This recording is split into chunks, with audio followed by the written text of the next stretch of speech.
Hello प्यारे बच्चों। तो चलिए इस क्वेश्चन को डिस्कस करते हैं। देखिए, सिमिलर टाइप का क्वेश्चन कई बार जेई ने पूछा है, मतलब जेई मेंस ने पूछा है। तो आपको अच्छे से देखना चाहिए। सिमिलर कॉन्सेप्ट लगता है। इसमें क्या क्या दे रखा है, आपने बोला है जो A1 A2 A3 A up to AN जो है ये अपना एपी में है।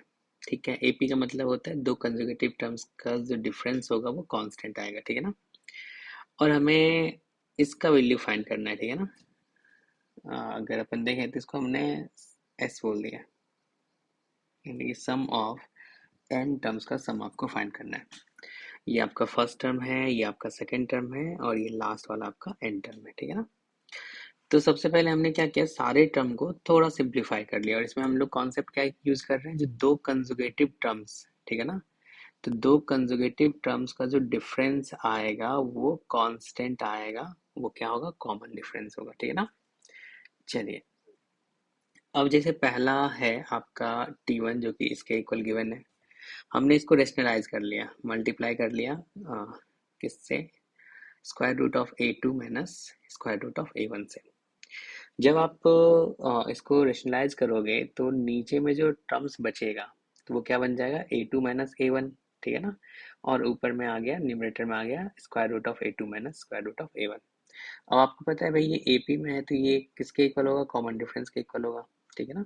ऐसे ही आपने इस टर्म को भी सिंप्लीफाई कर लिया, मल्टीप्लाई कर दिया square root of A3 minus square root of A2 से, और डिवाइड भी कर दिया। तो ये तो तुम्हारा ए प्लस बी इंटू ए माइनस बी, जो किसके इक्वल होता है, ए स्क्वायर माइनस बी स्क्वायर के इक्वल होता है। ये लगा दिया आपने। तो नीचे में कुछ ऐसा आ गया और न्यूमरेटर में कुछ ऐसा आ गया। ये किसके इक्वल होगा, तो कॉमन डिफरेंस के इक्वल होगा। ठीक है ना। सिमिलरली तुमने T1 में T1 को सिंप्लीफाई कर लिया, T2 को सिंप्लीफाई कर लिया, T3 को सिंप्लीफाई कर लिया। तो इन सब में एक पैटर्न भी दिख रहा है आपको। यहाँ पे जब ये प्लस में था, जैसे ये प्लस में था तो ऊपर में क्या आ गया, इसका difference upon common difference, difference upon common difference. तो इस तरीके से क्या अपन बोल सकते हैं, Tn क्या आ जाएगा, क्या square root of an minus square root of an minus one upon common difference. और हमें सम चाहिए, इसी का सम चाहिए, इसी एन टर्म्स का सम चाहिए। ठीक है ना, ये आपको फाइंड करना है। तो हमने क्या किया, इन सारे टर्म्स को जब ऐड किया तो अपने को यहाँ पे कॉमन डिफरेंस तो डिनोमिनेटर में दिख ही रहा था, तो हमने 1/d कॉमन ले लिया। अब ये सारे टर्म्स ऐड हो गए। अब अपने को दिख रहा है भाई ये वाला जो है इससे गायब हो रहा है, ये वाला इससे कैंसिल, मतलब सब कैंसिल आउट हो जाएगा। तो बचेगा क्या, एक एंड से ये वाला टर्म बचेगा और ये वाला टर्म बचेगा। ठीक है ना। वैसे अगर वीएन देखोगे तो वीएन में भी इन दोनों का डिफरेंस जो है 1 आ रहा है। अगर अपन इसको वी आर बोलेंगे तो ये वी आर प्लस वन है। ठीक है ना, छोटे वाले में छोटा, बड़े वाले में बड़ा रखोगे तो तुम्हें यही वाला मिलेगा। ठीक है ना, या फिर ऐसे लिख के आप कैंसिल कर दो। तो एस जो है 1/d into square root of A N minus square root of A1। लेकिन डी तो अपने को बताया नहीं कहीं, तो डी को एलिमिनेट करना पड़ेगा। ठीक है ना। तो डी को किससे रिप्लेस किया जाए भाई, अपने को पता है ये जो A1 A2 A3 up to AN जो है ये AP में है।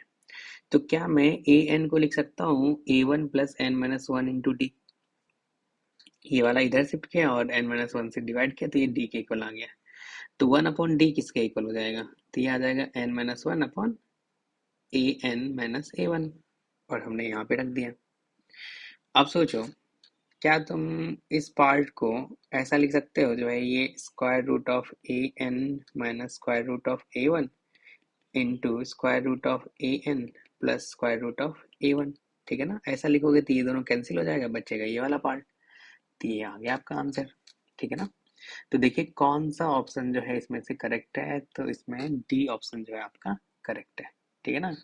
इसको अच्छे से देख लीजिए, सिमिलर क्वेश्चन आ चुका है, कम से कम 4 से 5 बार पूछा है। तो इसका चांस है जो ये आगे भी यूज करेगा इस टाइप का। ठीक है ना। ओके।